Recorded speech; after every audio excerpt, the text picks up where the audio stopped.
கனவு வாழ்க்கையை மாற்றக்கூடிய முதல் படி. கனவு காணாத மனுஷனே இல்லை.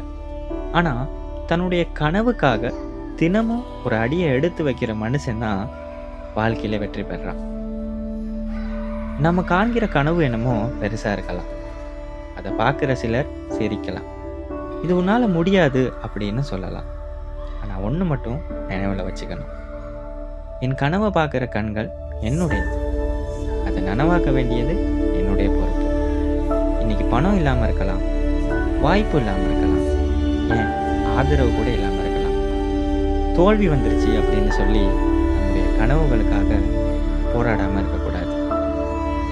கனவு அப்படின்னா தூங்கும்போது வருது. நம்மளை தூங்க விடாமல் செய்கிற ஒரு லட்சியம்.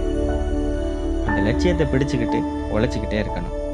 அப்போ தான் கனவு கண்ட மாதிரி நிஜத்துலையும் வாழ முடியும்.